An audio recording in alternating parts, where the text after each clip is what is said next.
the Whatever podcast. It's quite properly named. It is quite literally whatever. If you don't know what that is, I don't know what that is. I've never watched an episode of it, actually. But apparently, it's some new YouTube sensation that's going on, where a man brings on women and displays, look at the modern woman these days. Look at how they've fallen. Look at what we have to deal with. And, fits that red pill relationship, MGTOW kind of theme, demographic, I will say. And people have been sharing it because every so often when one of these pop up, like the Fresh and Fit podcast or Schneeko or Andrew Tate's situation, people all flock to it because that seems to be the media that people are hungry for in this day and age. And I think that's pretty sad. But let me not just say that I think that it's sad, because relationships are a part of life, and entertainment is entertainment. It's oftentimes hyperbolic, usually not to be taken as an accurate depiction of reality for prudent individuals. And that is pretty much how a lot of this red pill media, to me, should be consumed.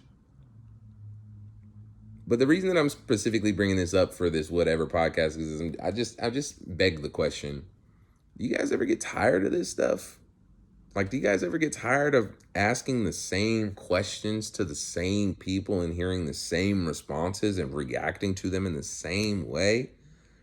Oh, I can't believe she said that. How entitled of her. Oh, man, she must not have a good relationship with her father. Oh, dude, that guy is such a prick. He totally has mommy issues. Small pee-pee energy. Oh, man, I wouldn't accept that from a guy. I wouldn't accept that from a woman. That's low value. I'm high value. I'm the prize in my relationship. Can't you tell that I need a real breadwinner? I need a real 6-figure man who has an extremely large member, but also allows me to go out and party with the girls and leave for random weeks at a time to go travel the world and explore and start my botanical makeup company in Bali for some reason. Yeah. I mean, I can go on forever because it's just like the same monotonous. Well, hey, women are like this and men are like that, and women do this, but they're not like that. You know, the real thing about it is because you're stuck in the matrix. So the society is telling you that women are actually this, but they're really that. Like, oh my God. And I'm saying this to say that there are a lot of truths in a lot of this and a lot of untruths in a lot of this. So that's cool. And there was a point in time where these things were interesting to me. I particularly enjoyed the misogynistic stylings of the one and only Kevin Samuels, God rest his soul, because he's not only because, actually not, it really wasn't because of him being a part of the Red Pill community at all, so much as it was him trying to bring people in my generation back to reality as far as dating, to promote families and two-parent households, which is not the same sentiment that's shared by a lot of these red pill community gentlemen. So he was like the fringe of that, only in that he was talking specifically to women about, what men want and things like that in a very candid way. So he kind of got umbrellaed into there. But I don't think Kevin Samuels represents any of that stuff at all. Like, not when you look at the BS that these clowns are freaking saying in that community, it's about dudes like, oh, bro, go get a passport. I'm going to go get a Taiwanese girl, man. I'm going to come back, and we're going to come back to America. We're going to be swingers, dog, but it's all cool because I'm the man. I make the decision. Yeah, we trade partners. She has sex with other guys, but that's okay because I'm a real alpha male. I'm comfortable enough in my sexuality that I can let my girl get banged in front of me while my tongue hangs out of my mouth with another man's extended penis inches away from my face. That's how comfortable I am with my sexuality. And it's just like, we live in a weird reality, Pardon me, I'm in the kitchen making curry as I talk my shiznit about these internet personality fools. And I know I'm doing this on YouTube as an as an internet personality, but I just want to let you know the difference. I want to be a real person. I don't want to be beholden to what my advertisers want or even what's the cool thing to talk about. I don't want to just have negative things to say about politicians and liberals and women. I will speak my mind as my thoughts come within reason, of course. I don't share all of my thoughts. If I did, boy, the world would really be a terrible place. But what I mean is based off of my own volition, my own wanting to, not because I think it's going to get me more popular.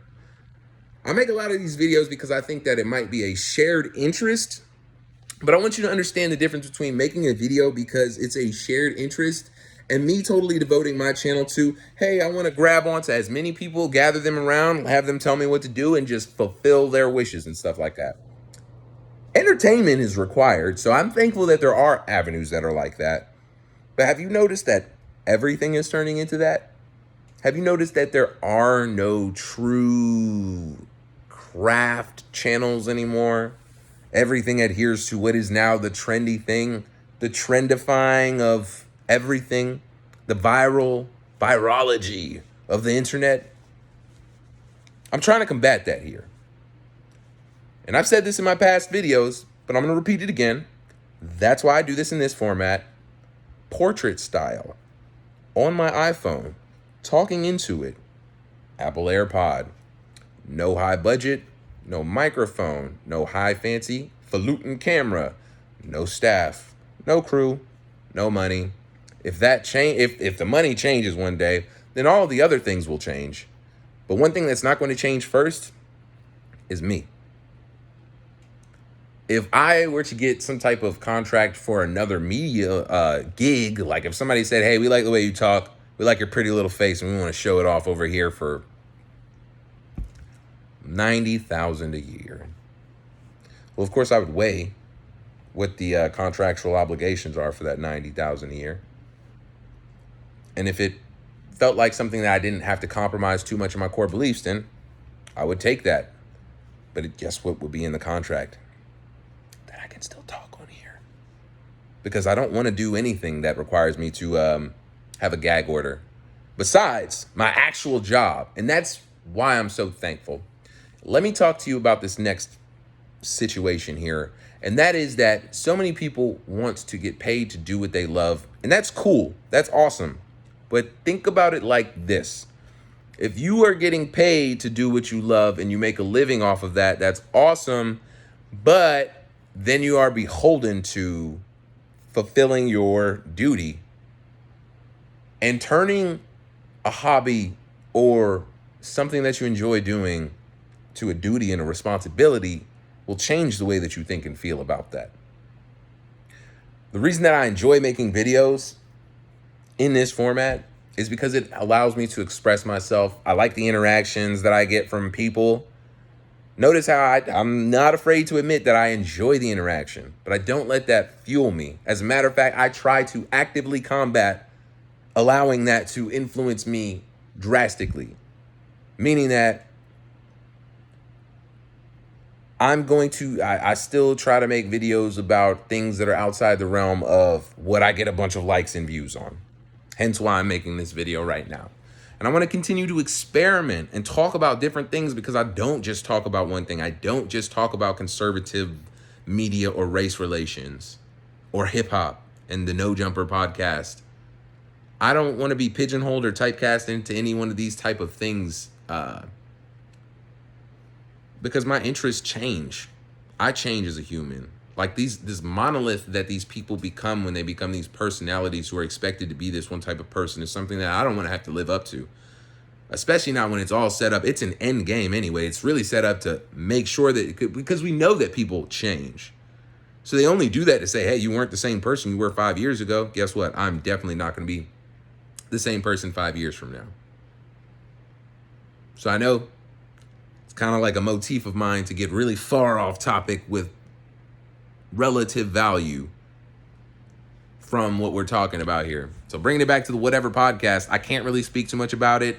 I haven't seen an episode. I haven't even watched the clips because I'm so tired of the format of dudes like, check out this new clip where this girl totally gets owned because she says that if guys don't like trans women, then they're homophobe. Like, who cares, dog? I can't believe it.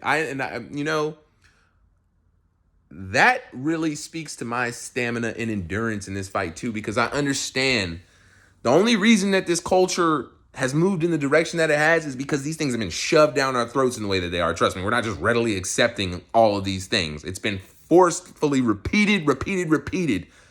So I understand that part of combating that is combating narratives, saying that men are men and women are women over and over and over and over again. But oh, God, if it doesn't get exhausting when people are like, oh, totally bro. He said the same thing 17 million other people have said. He said the same thing that Matt Walsh did. Like, I feel like when it hits a peak, when we hit the what is a woman thing, I understand people are just now watching it for the first time and they're like, oh, and they're all coming into their epiphany moment. So it's going to keep repeating itself, but it's just like, God, change is such a awkward process. Growth is such an awkward process because there's this whiplash, this momentum to it, like this inertia where you're still stuck in your own ways, but you're being pulled towards the new ways. And it just feels so freaking weird in that in between. It's like, all right, we're here now. Can we not talk about the past anymore? But so many people are still catching up, this rubber banding of whoosh, like, getting all to this one area, this whiplash, this are you understanding the like physics of what I'm talking about here? Growth is such a slow and awkward process. But I'm tired of these goddamn MGTOW podcasts.